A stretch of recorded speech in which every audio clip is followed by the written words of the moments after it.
Seigneur, tu es sur ton trône et tu règnes en maître et en Seigneur. L'univers même témoigne de ta grandeur.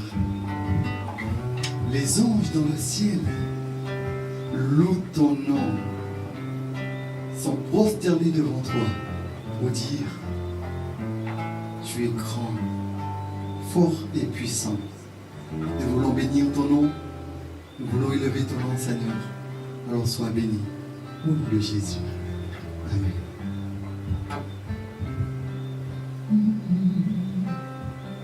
Tu vis de la création, Fils unique du Dieu très haut.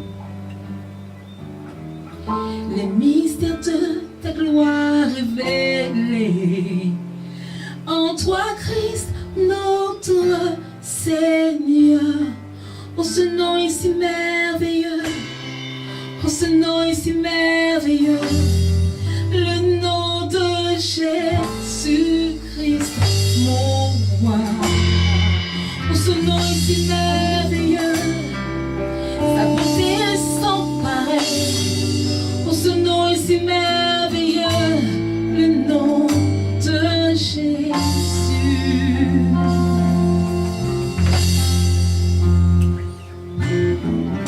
Tu n'as pas voulu les cieux sans nous. Alors Jésus, tu es venu. Ton amour a vaincu mon péché. Plus rien ne peut nous séparer. Oh, ce nom est si glorieux. Oh, ce nom est si glorieux. Le nom de Jésus-Christ, mon roi. Oh, ce nom est si glorieux, sa beauté est sans pareil. Oh, ce nom est si glorieux, le nom de Jésus. Oh, ce nom est si glorieux. Oh, ce nom est si glorieux, le nom de Jésus-Christ, mon roi. Oh, ce nom est si glorieux, sa beauté est sans pareil. Oh, ce nom est si glorieux, le nom de Jésus. Oh, ce nom est si glorieux, oui, ce nom, oh, ce nom est si glorieux, le nom de Jésus. Oh, ce nom est si glorieux, le nom de Jésus. La terre a tremblé, le voile s'est déchiré, des armes en la main et le péché. Les cieux chantent ta gloire, l'écho de ta victoire, car tu es le roi,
ce nom est victorieux, le nom de Jésus.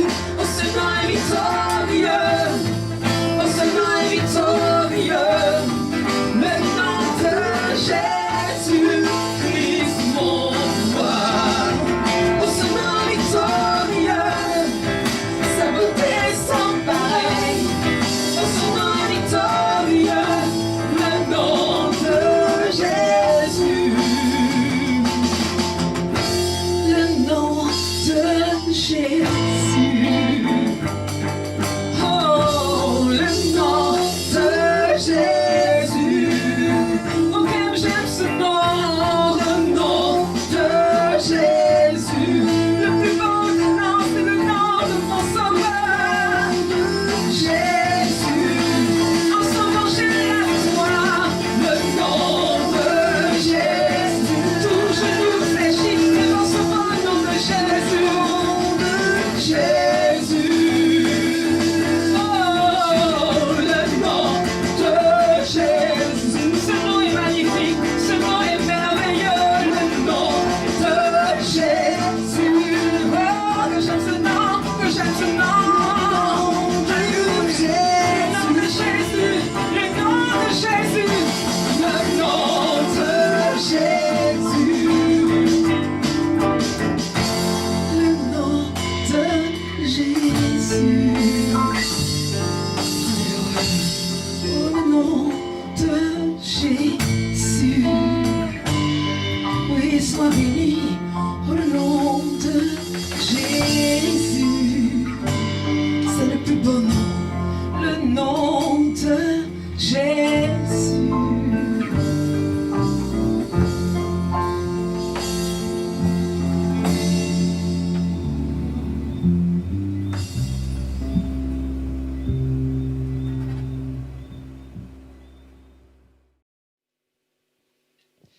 Bonjour à tous et bienvenue sur Étincelle, la proclamation de l'Évangile.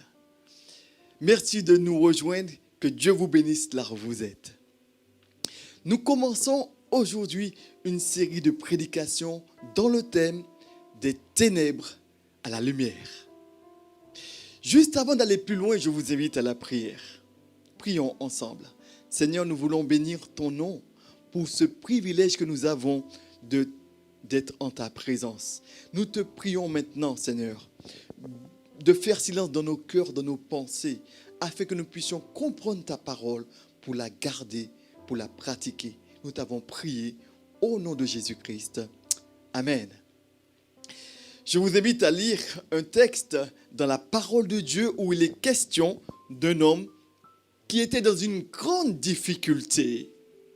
Un homme qui était vraiment d'une situation très difficile. Et cela était en rapport avec la puissance des ténèbres. Lisons ensemble dans Marc au chapitre 5. Et nous lisons à partir du verset 1er. Il est dit ceci. Ils arrivèrent sur l'autre bord de la mer, dans le pays des Gadaréniens. Aussitôt que Jésus fut sorti hors de la barque, il vint au-devant de lui un homme sortant des sépulcres et possédé d'un esprit impur. Cet homme avait sa demeure dans les sépulcres et personne ne pouvait le lier, même avec une chaîne, car souvent il avait eu les fers aux pieds et avait été lié de chaînes.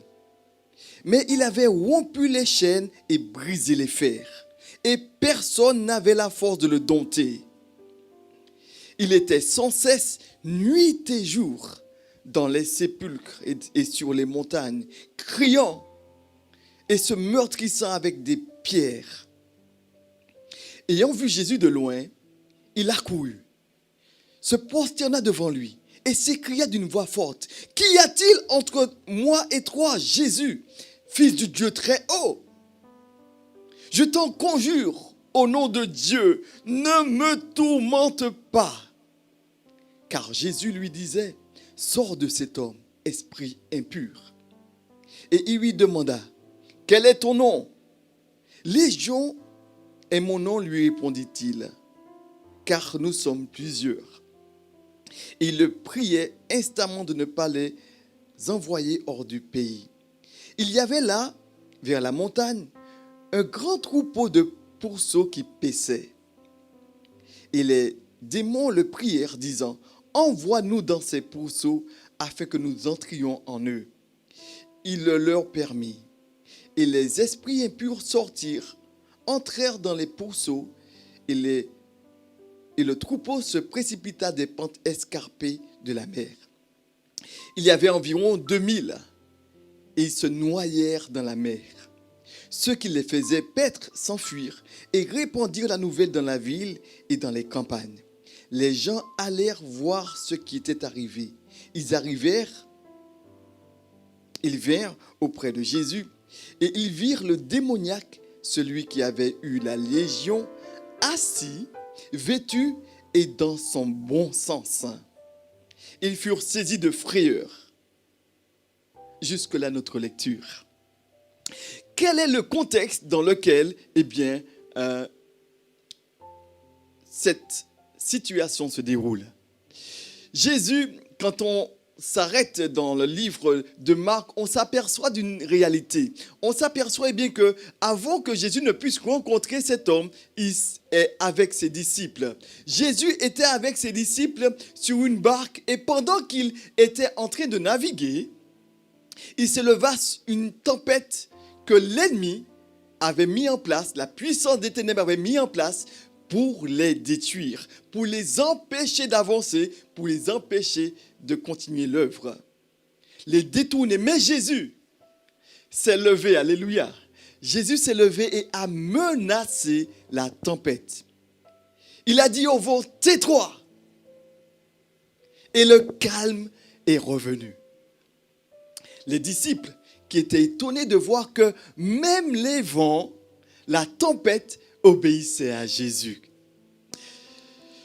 Je ne sais pas quelle est la tempête qui saisit dans ta vie maintenant, là où je te parle, maintenant que je te parle. Je ne sais pas ce que tu vis exactement, mais j'aimerais te dire que Jésus est capable de calmer la tempête dans laquelle tu te trouves. Dans notre texte, Jésus arrive avec ses disciples dans le pays des Gadaréniens. Il sort de la barque et rencontre un homme. Un homme qui avait un gros problème. Il habite dans les cimetières. Il est souvent seul dans le désert. Il se donne des coups de pierre, marche nu dans les rues. Quelle était la source de son problème? Quelle était la source de son problème? Eh bien, le texte nous dit clairement que la source de son problème venait des puissances des ténèbres. Cet homme était sous un esclavage. La puissance des ténèbres, les démons. Cet homme était possédé. Esprit impur, les démons n'aiment pas les hommes. Ils font des méchancetés aux hommes. Ils mettent les hommes sur un esclavage. Et j'aimerais te dire d'ores et déjà que si tu n'as pas Jésus-Christ dans ta vie, tu ne peux pas échapper, ne peux pas empêcher les puissances des ténèbres d'avoir accès dans ta vie. Oui. Pourquoi cet homme se retrouve dans une telle circonstance, une telle situation? Pourquoi cet homme se retrouve sous la puissance des ténèbres? Alors quand on regarde dans la Bible, on s'aperçoit qu'il ne nous est pas dit l'origine même de cette possession. Mais on peut imaginer que cela pouvait venir de lui-même. Il s'est retrouvé dans une difficulté parce que peut-être qu'il cherchait une solution. Il cherchait peut-être une solution là où il n'y a pas de solution. Peut-être était-il patron d'une entreprise. Et quand on est patron d'une entreprise, quand on a une entreprise, on voudrait que les choses puissent marcher. Et peut-être a-t-il dit qu'il voudrait réussir, faire des affaires, que ses affaires marchent. Et pour qu'il ait toujours des clients, il a peut-être commis l'irréparable. Il a peut-être été voir des voyants. Nombreux sont ceux qui font toutes sortes de choses pour attirer la prospérité. Mais ce n'est pas sans conséquence. Peut-être était-il célibataire. Il faut faire quelque chose. Il a peut-être été voir une carte romancienne pour charmer une personne et ainsi que cette personne soit toujours à ses pieds. Il est étonnant de voir que, m'a-t-on dit, qu'en Martinique même, qu'il y a un lieu où il y a tellement de personnes qui font la queue, de jeunes filles qui font la queue vers un certain voyant pour qu'ils puissent trouver l'amour et surtout garder celui qu'elles aiment. Des femmes se retrouvent. Et peut-être que cet homme-là, lui aussi, il avait un besoin. Il a été voir ces personnes qui consultent les choses occultes. Peut-être, nous ne le savons pas, mais peut-être qu'il voulait simplement la réussite. La réussite au travail, un bon poste, une maison, une voiture de fonction, enfin se réaliser, disons.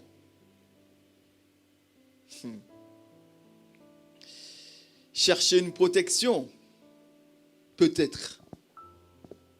Parce que le monde dans lequel nous sommes est jaloux. Et il faut se protéger. Et souvent, on peut rencontrer des personnes qui vont nous conseiller.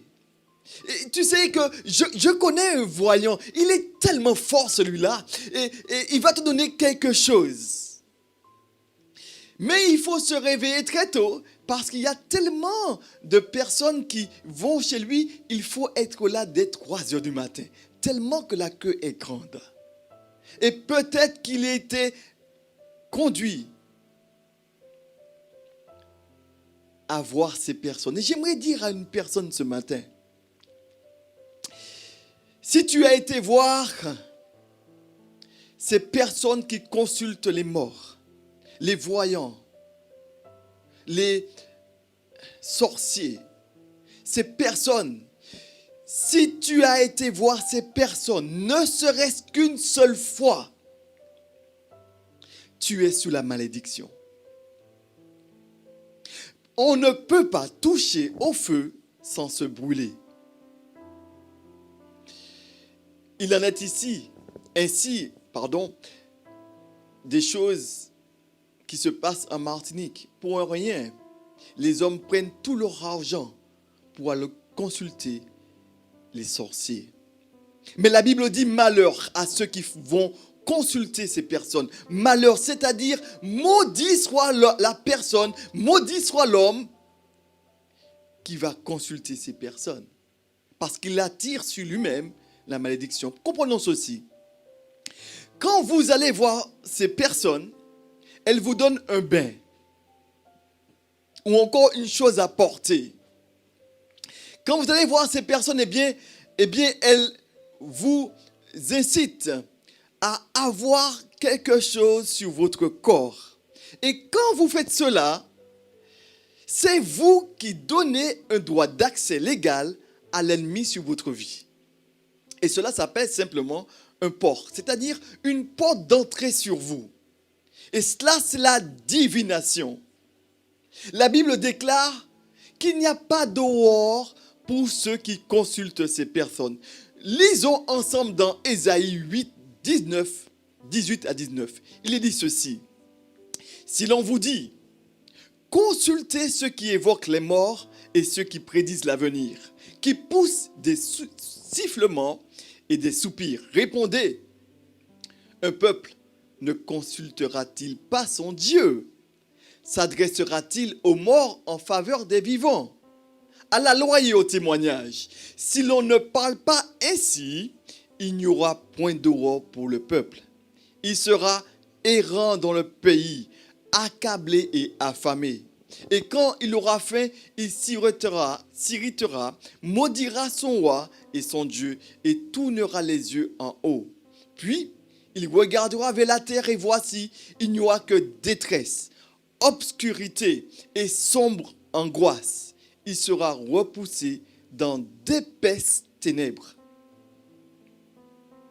Pourquoi cet homme de Gadara se retrouve dans cette situation, dans une telle situation, dans une telle circonstance?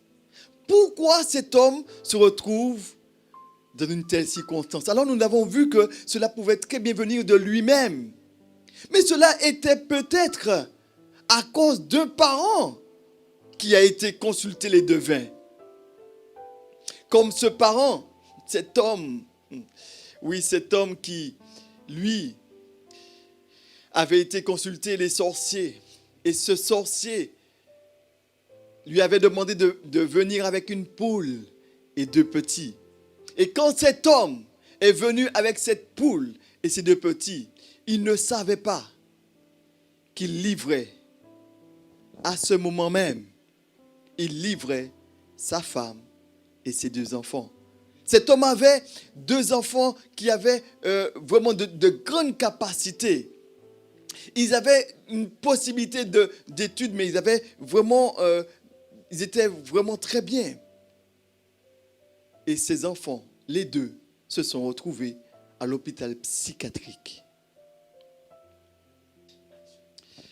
Je pense à une jeune fille très belle que j'avais rencontrée dans un hôpital psychiatrique, qui avait environ 18-19 ans, avec un tel langage, une connaissance vraiment hors pair, et à qui j'avais posé la question, mais qu'est-ce qu'elle faisait dans ce lieu-là? Qu'est-ce qu'elle faisait à l'hôpital psychiatrique? Et elle m'a assuré qu'il s'agissait de ses parents. Ses parents.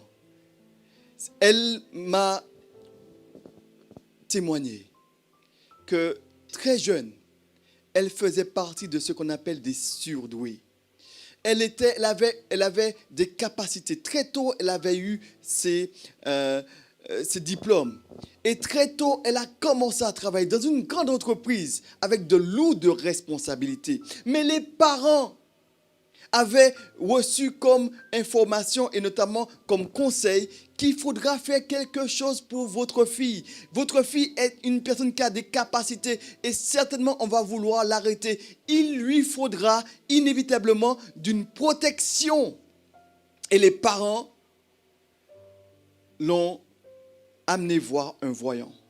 Mais cette jeune fille m'a assuré qu'elle ne voulait pas aller voir les voyants. Et quand elle a été voir les voyants, elle m'a dit qu'à partir de ce jour-là, sa vie a basculé. Sa vie a basculé. Elle a commencé à faire des crises et de ce fait, elle a tout perdu. Et elle se retrouvait à l'hôpital psychiatrique. Sa vie avait basculé. La cause vient des parents. Quelle est la cause de la possession démoniaque? Cela peut être, nous avons vu que cela pouvait être par lui-même ou encore à cause des parents, mais cela peut être également à cause d'un sort qu'on a jeté sur vous. Sur lui, cet homme, c'est peut-être un sort qu'il a reçu. Un voisin, un collègue, et vous savez très bien qu'on peut très bien voir qu'un vêtement a disparu ou encore qu'un outil de travail a disparu. Et après, eh bien, les hommes sont tellement méchants. Ne cherchez pas des solutions chez les personnes. La solution à votre problème, c'est Jésus-Christ. Alléluia.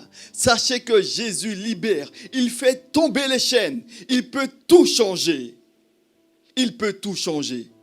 Voyons maintenant l'action de la puissance des ténèbres. Dans la vie de cet homme, en effet, cet homme avait un problème dans sa vie. Et en effet, il était devenu une source de problèmes, non seulement pour lui, mais aussi pour les autres. Quand on lit, regardez avec moi ce qu'il est dit au verset 4.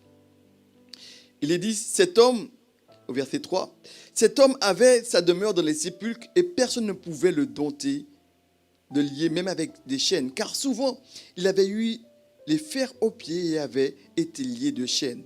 mais il avait rompu les chaînes et brisé les fers, et personne n'avait la force de le dompter. Sans cesse, nuit et jour, dans les sépulcres et sur les montagnes, criant, se meurtrissant avec des pierres.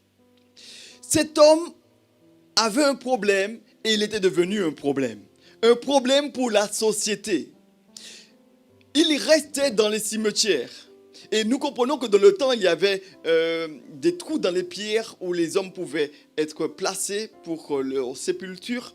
Mais cet homme qui était vivant se trouvait, avait pour demeure dans les cimetières, parmi les morts.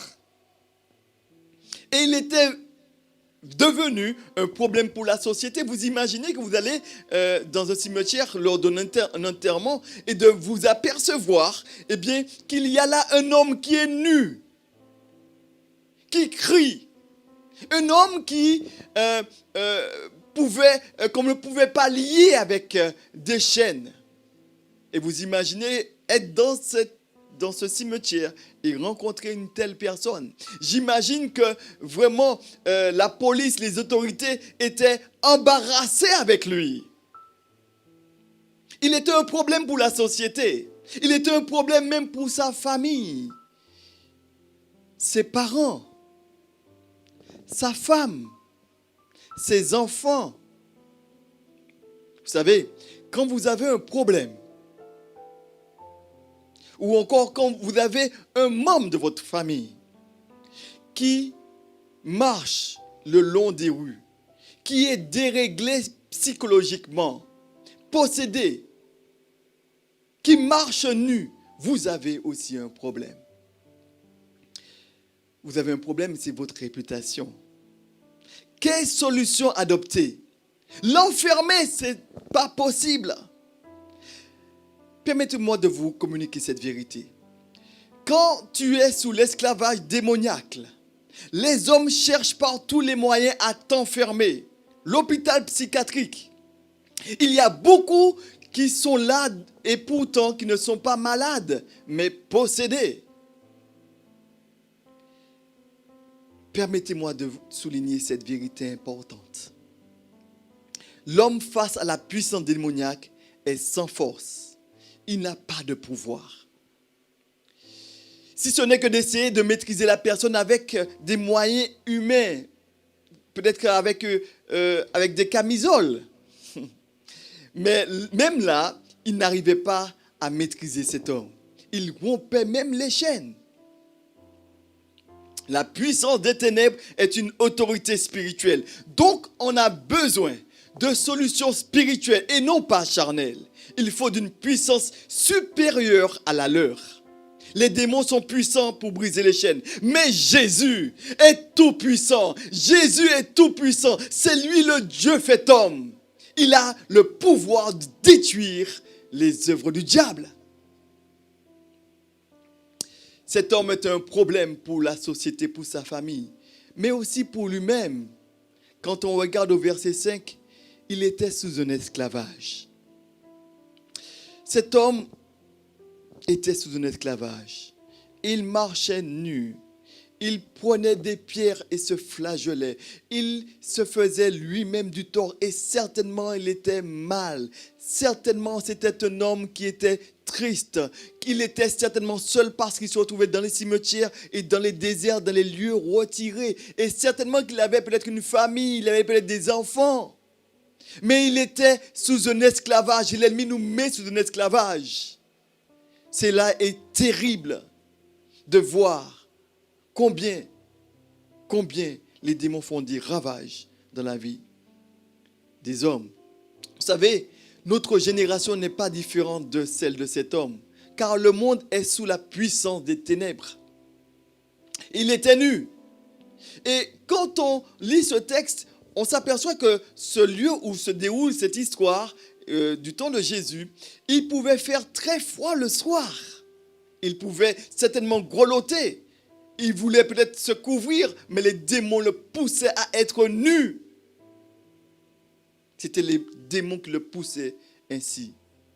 J'aimerais dire ceci.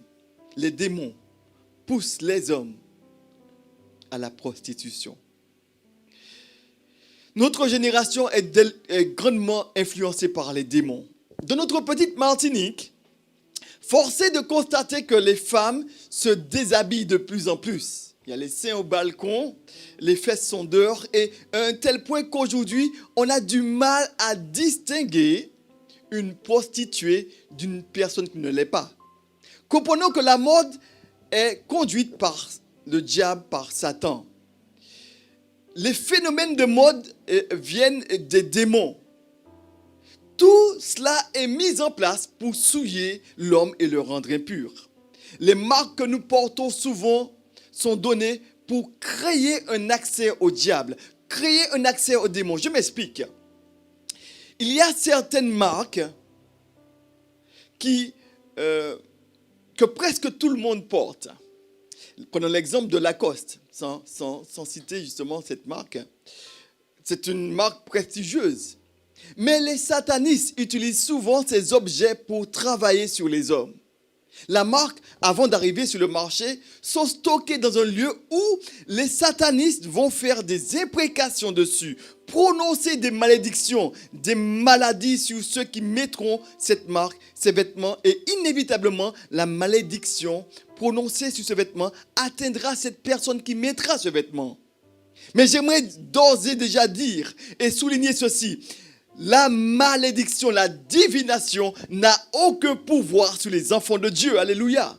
Si tu n'as pas Jésus-Christ dans ta vie pour briser ces malédictions,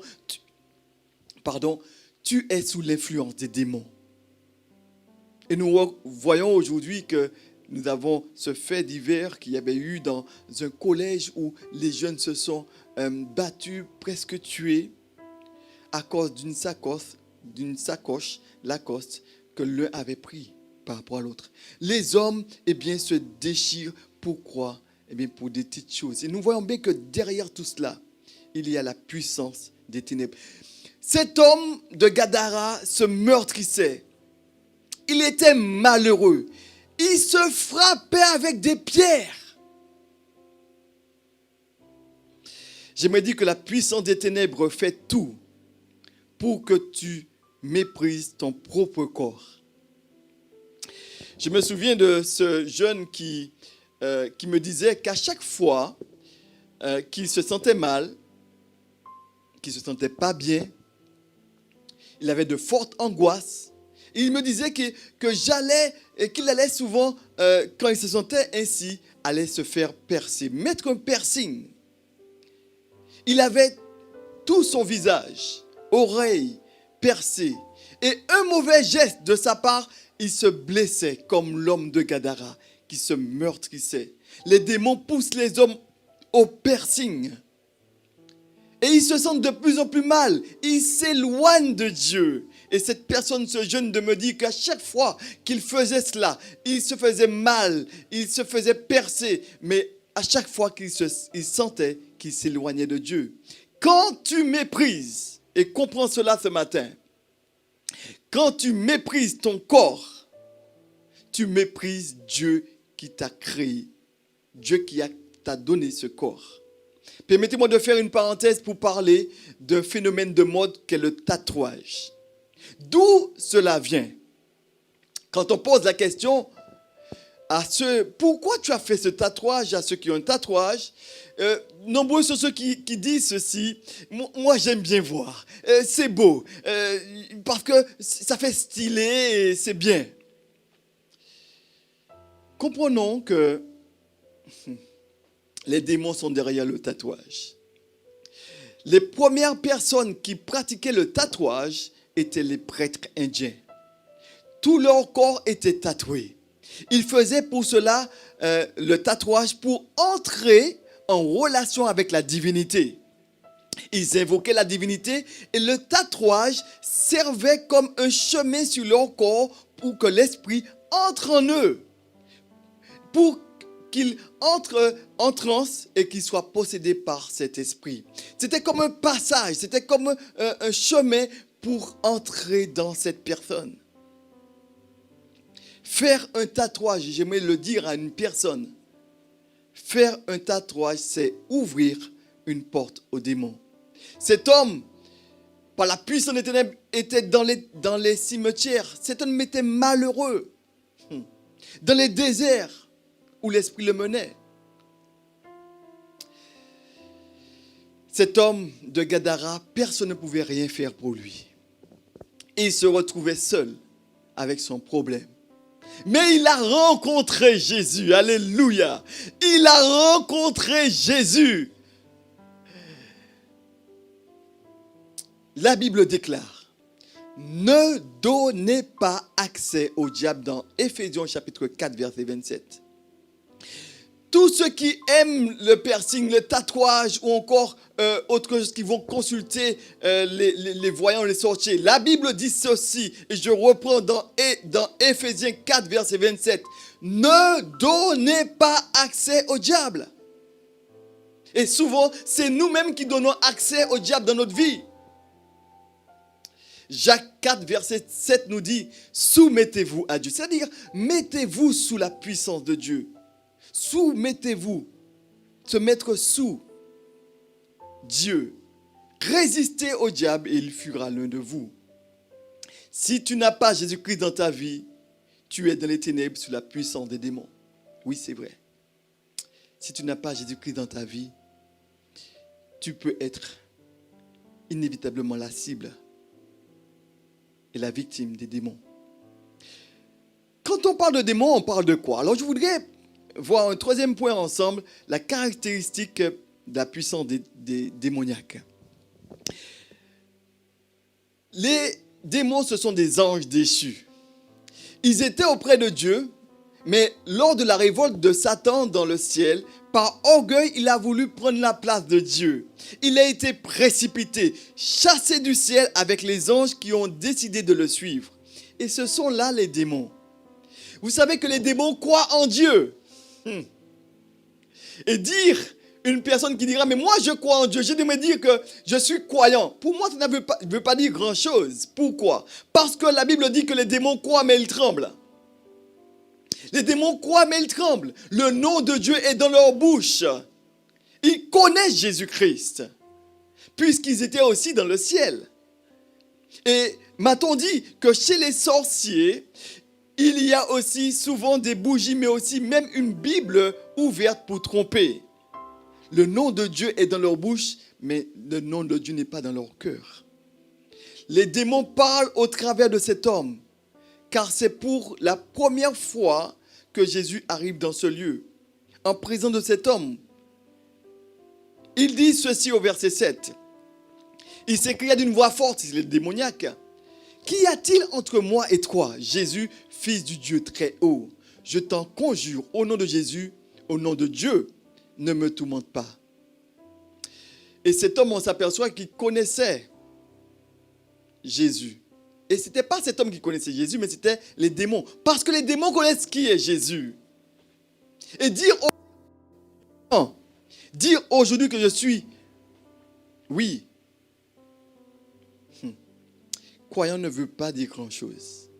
Ce qui est une chose, c'est d'être en Jésus-Christ. Et l'ennemi sait très bien si tu es en Jésus-Christ, si Jésus-Christ est dans ta vie. Les démons entrent dans les lieux sales, les porcs, les animaux impurs. Et pour le juif, le porc est réellement un animal impur. Les démons entrent dans ce lieu, dans les lieux qui sont souillés. Et cela, c'est une réalité. Et nous savons très bien que c'est le péché qui souille l'homme. Les démons ont demandé à Jésus de les envoyer dans les pourceaux. Et quand on lit ce texte, on s'aperçoit que les démons, eh bien, Jésus va leur permettre d'entrer dans les ports et ils vont se jeter dans la mer. Mais il faut savoir que les démons ne meurent pas. Les porcs sont noyés, c'est vrai, mais les démons sont toujours là. Pareil pour un homme qui meurt, qui est sous la puissance des ténèbres. Les démons ne meurent pas. Quelqu'un qui a été possédé, les démons ne meurent pas. Après un temps, les démons, ils laissent cette personne qui meurt, mais elle va trouver un terrain favorable dans la propre famille, parmi les enfants, les petits-enfants. Et j'aimerais dire que si tu n'as pas Jésus-Christ, dans ta vie, tu ne peux pas les empêcher d'entrer dans ta vie. Seul Jésus-Christ peut briser ce lien d'hérédité et couper cette situation de sorte que tu ne puisses pas être athée. Quand on lit ce texte, on s'aperçoit qu'il s'agit là d'une hiérarchie. Cet homme va dire, en tout cas par la bouche de cet homme, ce démon va répondre quel est son nom? Légion, qui veut dire qu'ils sont vraiment plusieurs, qui sont nombreux, qu'il s'agit là d'une hiérarchie, qui a une hiérarchie sur cet homme. Il y a un chef, un sous-chef, etc. Et cet homme, Légion, est le nom de l'esprit, qui veut dire qu'ils sont plusieurs. Mais on s'aperçoit bien que cet homme était sous une puissance terrible. Mais la Bible dit, souvenez-vous, soumettez-vous à Dieu, mettez-vous sous sa protection, donc à Dieu, et résistez au diable, et il fuira loin de vous. La lumière chasse les ténèbres. Alléluia. Jésus est la solution pour sortir des ténèbres. Jésus est la solution pour sortir des ténèbres. Pour sortir des ténèbres, Jésus est la solution. Jésus est la lumière qui chasse les ténèbres. Jésus est la solution spirituelle pour anéantir le problème spirituel dans lequel était cet homme. Jésus chasse les démons. Jésus nous dit de la parole de Dieu est apparu pour détruire les œuvres du diable. Il a dépouillé les dominations, les autorités et les a livrées publiquement en spectacle. Quand Jésus vient, la lumière dans le monde, il est venu. Jésus, quand il est venu dans le monde, c'est la lumière qui est venue dans l'obscurité. Comprenons ceci, c'est le péché qui donne un droit légal à la puissance des ténèbres. Et Jésus a résolu le problème du péché pour l'homme.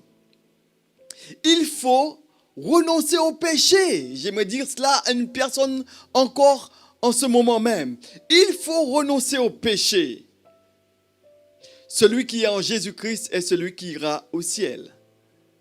Il ne peut pas aller au ciel avec ses péchés, non.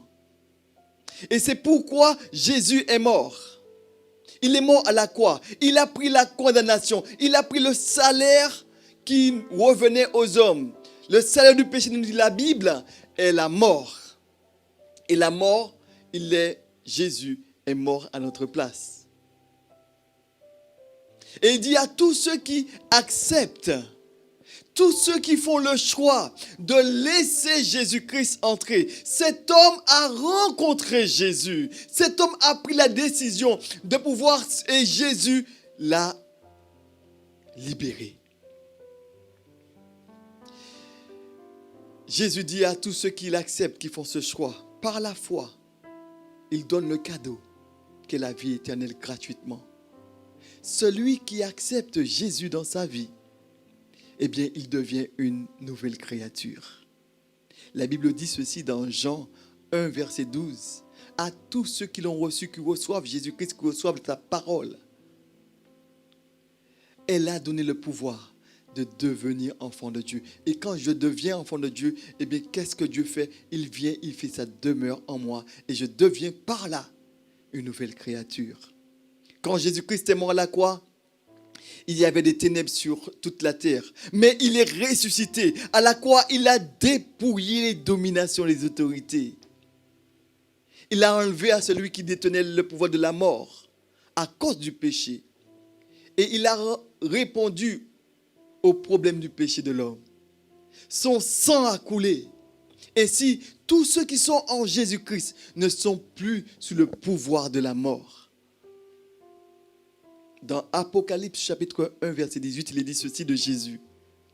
Je suis le premier et le dernier. Je et le vivant. J'étais mort et voici je suis vivant au siècle des siècles. Je tiens les clés de la mort et du séjour des morts. Celui qui a Jésus-Christ, la mort n'a aucun pouvoir sur lui. L'esclavage du péché est brisé. La puissance des ténèbres n'a aucun pouvoir sur lui. Celui qui a Jésus a la protection contre toutes les actions des ténèbres. Alléluia. La Bible dit ceci dans Psaume 91. Celui qui demeure sur l'abri du Très-Haut repose à l'ombre du Tout-Puissant. Repose à l'ombre du Tout-Puissant. Quand tu as Jésus-Christ dans ta vie, tu as la vie éternelle.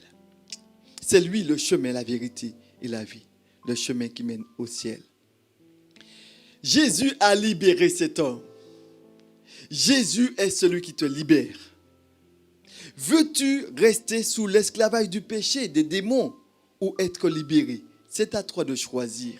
Jésus a vu cet homme dans cette situation. Jésus n'a pas laissé cet homme dans la situation terrible dans laquelle il était. Mais Jésus a agi en sa faveur. Et Jésus voudrait aussi agir en ta faveur. Veux-tu le laisser entrer dans ta vie? Cet homme a été libéré de la puissance des ténèbres. Tu peux être aussi libéré de la puissance des ténèbres. Alors, veux-tu laisser Jésus-Christ entrer dans ta vie? Veux-tu laisser Jésus-Christ entrer dans ta vie? Alors, si c'est le cas pour toi, là où tu es, je t'invite à faire une prière comme étant ta prière. Si elle te convient, je t'invite à la répéter. Dis ceci à ton Dieu maintenant. Dis-lui, Seigneur Jésus, je te demande pardon parce que j'ai fait ce qui est mal à tes yeux. J'ai été consulter les sorciers, les devins. J'ai fait ce qui est mal à tes yeux. J'ai menti, je fais ce qui est mal à tes yeux. Je te demande humblement pardon. Lave-moi de le sang de Jésus-Christ. Je t'invite maintenant, Seigneur Jésus, à entrer dans mon cœur. Fais ta demeure en moi et donne-moi la vie pour l'éternité. Inscris mon nom dans le livre de vie et fais de moi ta créature. Au nom de Jésus-Christ. Amen. Que Dieu vous bénisse. Que Dieu vous fasse un grand bien. Et je crois que l'œuvre que Dieu a commencée en vous, il l'achèvera. Alors, soyez bénis de là où vous êtes. Et à très bientôt sur Étincelle, la proclamation de l'Évangile. À très bientôt. Au revoir. À vous.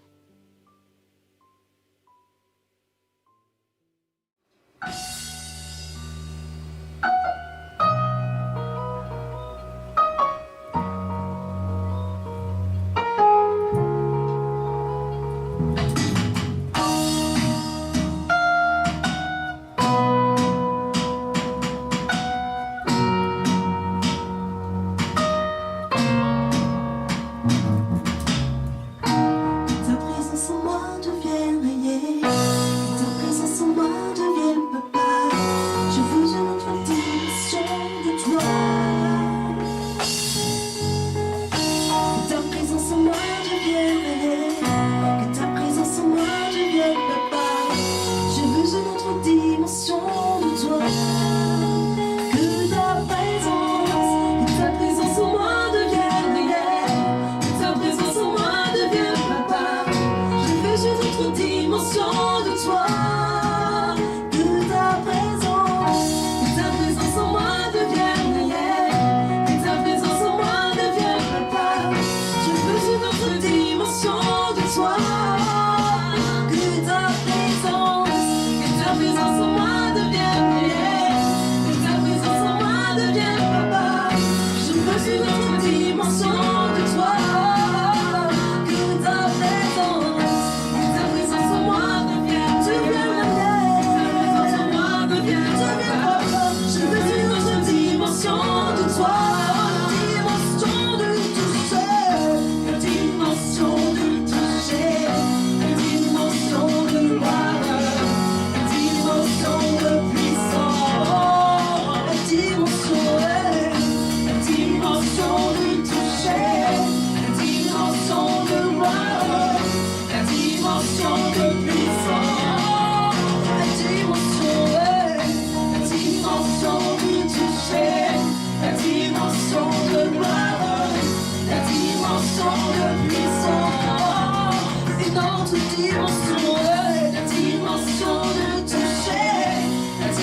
c'est ma saison, c'est ma saison, c'est ma saison, c'est ma saison, c'est ma saison, saison de gloire. C'est ma saison, c'est ma saison, c'est ma saison, c'est ma saison, c'est ma saison, de toucher. C'est ma saison, c'est ma saison, c'est ma saison, c'est ma saison, c'est ma saison, saison de puissance. C'est ma saison, c'est ma saison, c'est ma saison, c'est ma saison de puissance, de puissance, de puissance. C'est ma saison, c'est ma saison, c'est ma saison, c'est ma saison, c'est ma saison de gloire. C'est ma saison, c'est ma saison, c'est ma saison de puissance, de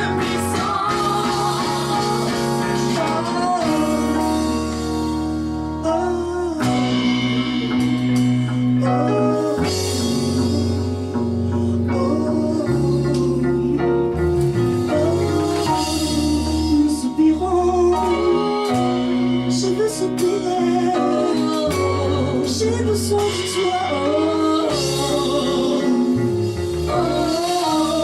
j'ai besoin de toi.